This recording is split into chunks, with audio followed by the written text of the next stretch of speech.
ये है एनवीडिया की ब्लैकवेल B200 चिप। ये लेती है 1200 वॉट की एनर्जी एक सर्वर रैक में, जिसमें इसे 72 जीपीयूस लग जाएंगे।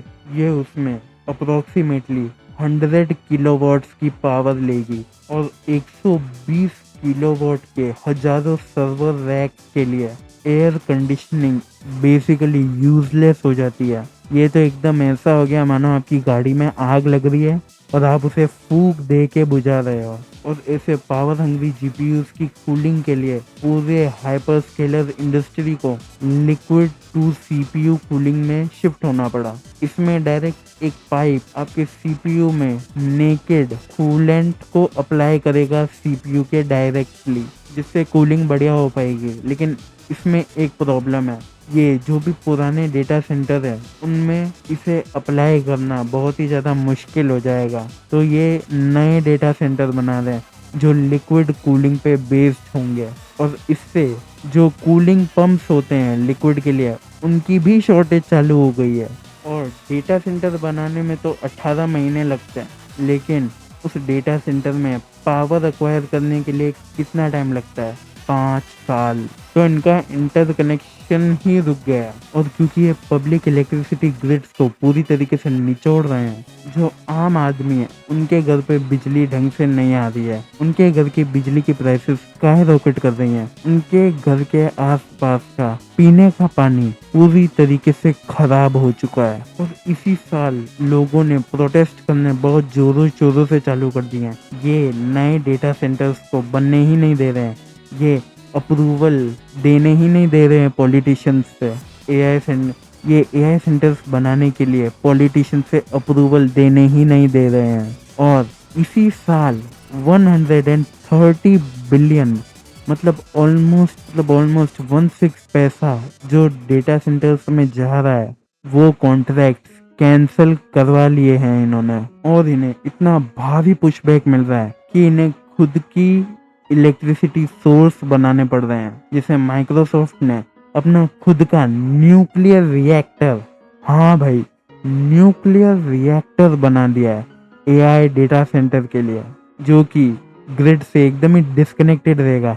और वो जितनी भी इलेक्ट्रिसिटी उस न्यूक्लियर प्लांट से बनेगी, उस न्यूक्लियर प्लांट से जनरेट होगी, वो सब जाएगी डेटा सेंटर्स में। लेकिन ये सारी बातें साइड में, मुझे आपसे एक सीरियस बात करनी है। इन कंपनीज को अमेरिका में जो पुशबैक मिल रहा है, इसकी वजह से ये कहीं और किसी दूसरे देशों में जहाँ पे इतनी रिस्ट्रिक्शंस नहीं होती है कंपनीज में, ये उन देशों में शिफ्ट हो रहे हैं। और उनमें से मेजर देश है इंडिया। ये मेजॉरिटी कंपनीज इंडिया में शिफ्ट हो रही हैं। इन्होंने इंडिया में अमेरिका के बाहर का सबसे बड़ा एआई डेटा सेंटर बनाना चालू भी कर दिया है इंडिया में। अमेज़न, माइक्रोसॉफ्ट, गूगल सभी बना रहे हैं और मुझे इससे कोई तकलीफ नहीं है। लेकिन ये इन सिटीज में बना रहे हैं ये डेटा सेंटर जहाँ पे पहले ही पानी की बहुत कमी है। ये उन सिटीज में बना रहे हैं जो कि पहले ही बहुत बड़ी हब्स हैं, जैसे बेंगलोर, आंध्र प्रदेश में कैपिटल के जस्ट बाजू में, गुजरात में भी मेजर सिटीज के बाजू में। और इन जगह पहले ही पानी की बहुत कमी है। और ये बहुत ही डरावना ट्रेंड है, क्योंकि अगर इन्हें रेगुलेट नहीं किया गया, एआई इन्वेस्टमेंट के नाम पे तुम यहाँ पे डेटा सेंटर्स बनाए जा रहे हो एक ऐसी जगह में जहाँ पे लोगों के पास पहले ही पानी नहीं है। सिटीज में गर्मियों के टाइम पे लोग लाइन लगा के पानी ले रहे हैं, तो ये बहुत ही बड़ा ब्लंडर है। मैं डेटा सेंटर्स के खिलाफ नहीं हूँ। I love technology, I love AI. मैं नहीं चाहता मेरी कंट्री पीछे रह जाए, लेकिन ये टेक्नोलॉजी लोगों की जिंदगी की कॉस्ट पे नहीं आनी चाहिए। अभी सबसे बड़ी शॉर्टेज चल रही है हार्डवेयर की।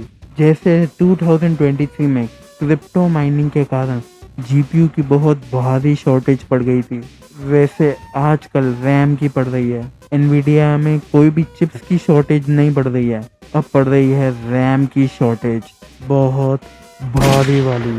क्योंकि ये एआई चिप्स बहुत सारा डेटा बहुत ही फास्ट प्रोसेस कर पाती हैं।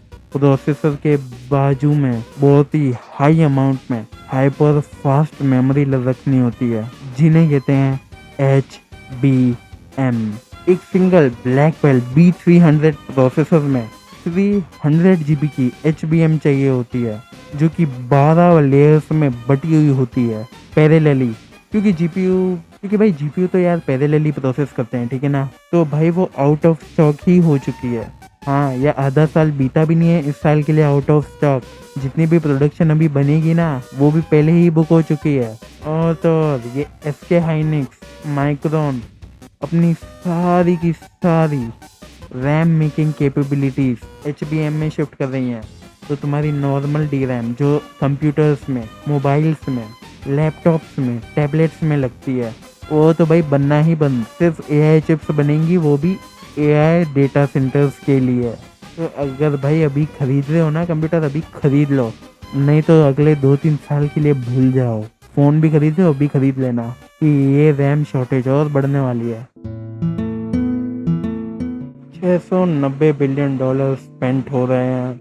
कम्युनिटीज़ में बिजली नहीं जा रही, कम्युनिटीज़ में पानी नहीं जा रहा। पूरी दुनिया की रैम सप्लाई की बैंड बजा दी। बहुत सारे हार्डवेयर सप्लाई की तो पूरी लिमिट क्रॉस कर दी। पूरी एक ऐसी टेक्नोलॉजी के लिए जो अभी रेडी ही नहीं है, प्रोडक्टिविटी के लिए ऑप्टिमाइज्ड ही नहीं है। देखिए, ये .com बबल जैसा होने तो वाला है नहीं, क्योंकि माइक्रोसॉफ्ट, गूगल और अमेजोन, इन सबके पीछे लाखों करोड़ों का बिजनेस पहले से ही खड़ा है। इनके पास इतना स्पेसिफिक कैश फ्लो है कि ये बैंकरप्ट तो नहीं होंगे। इनके लिए बैकलैश जरूर आएगा, लेकिन बैंकरप्ट नहीं होंगे।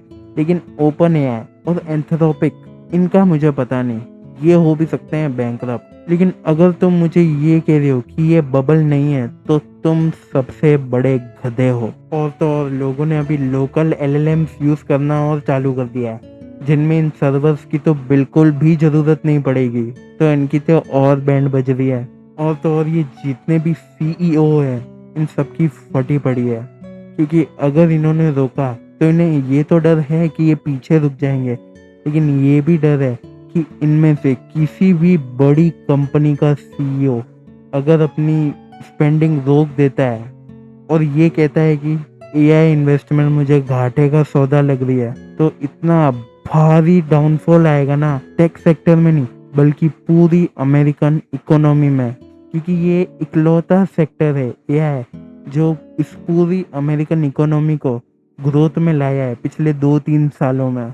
और अगर ये खत्म हुआ तो पूरी अमेरिकन इकोनॉमी की बैंड बज जाएगी, क्योंकि वो पहले ही रिसेशन में, इन्फ्लेशन में भी है। पूरी तरीके से चुदे भाई, पूरी तरीके से बैंड बजेगी। अभी बस देखना ही है कि पहले रुकता कौन है।